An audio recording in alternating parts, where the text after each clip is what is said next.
Bharatiya Janata party ने चुनाव आयोग से कांग्रेस के वरिष्ठ नेता राहुल गांधी के खिलाफ शिकायत की है। महाराष्ट्र विधानसभा में चुनाव प्रचार के दौरान राहुल गांधी कुछ ऐसी बातें बोल गए जिससे कि बीजेपी तिलमिला उठी। उन्होंने कहा कि संविधान खतरे में है। इस बयान पर बीजेपी ने सवाल खड़े कर दिए। इसी मुद्दे को लेकर उन्होंने चुनाव आयोग में शिकायत दर्ज कराई। यही नहीं, केंद्र की सत्ताधारी पार्टी ने कांग्रेस नेता पर एक्शन के साथ ही एफआईआर दर्ज करवाई है।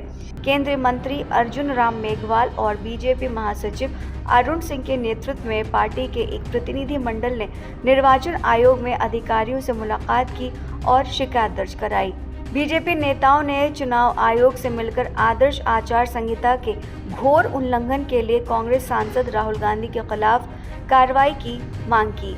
केंद्रीय मंत्री अर्जुन राम मेघवाल ने कहा कि हमने आयोग को बताया कि लोकसभा में विपक्ष के नेता राहुल गांधी 6 नवंबर को एक बार फिर झूठ बोलने की कोशिश कर रहे थे। महाराष्ट्र चुनाव अभियान के दौरान उन्होंने राज्यों को एक दूसरे से लड़वाने का प्रयास किया। केंद्रीय मंत्री ने यह भी कहा कि राहुल गांधी ने संविधान की कॉपी लहराकर झूठ बोला है कि बीजेपी उसे खत्म करना चाहती है, जो कि बिल्कुल गलत बात है। हमने आयोग से ये भी कहा कि राहुल गांधी चेतावनियों और नोटिस के बावजूद लगातार ऐसा कर रहे हैं। हमने कहा कि राहुल के खिलाफ भारतीय न्याय संहिता बीएनएस की धारा 353 के तहत प्राथमिकी दर्ज की जानी चाहिए। राहुल गांधी ने अपने बयान में ईडी, सीबीआई और चुनाव आयोग के ऊपर भी सरकार के इशारे पर काम करने का इल्जाम लगाया था।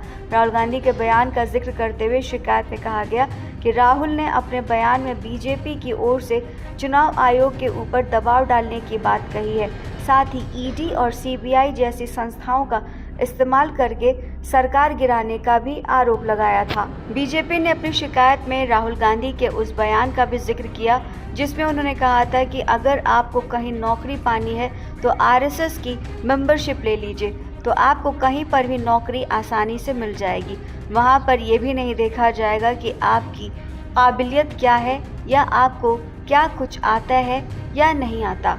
चुनाव आयोग को दी गई शिकायत में बीजेपी ने राहुल गांधी के तमाम उद्योगों को महाराष्ट्र से निकालकर गुजरात ले जाने वाले बयान पर भी सवाल उठाते हुए कार्रवाई की मांग की। दरअसल राहुल गांधी ने अपने बयान में कहा था, जिन फैक्ट्री में युवाओं को रोजगार मिलना चाहिए था वो आपसे छीन लिए गए हैं। आपकी ज़मीन है और आपसे ही छीनी जा रही है। लेकिन कांग्रेस ने भी इसका मुंह तोड़ जवाब दिया है। कांग्रेस के भी एक प्रतिनिधि मंडल ने झारखंड और महाराष्ट्र विधानसभा चुनावों को लेकर सोमवार को चुनाव आयोग को बीजेपी के खिलाफ 8 शिकायतें दर्ज करवाई हैं। इनमें भाजपा पर सांप्रदायिकता को बढ़ावा देने वाली तस्वीर शेयर करने का इल्जाम लगाया गया। कांग्रेस महासचिव जयराम रमेश ने बीजेपी के एक्स हैंडल पर पोस्ट की गई तस्वीर का हवाला दिया।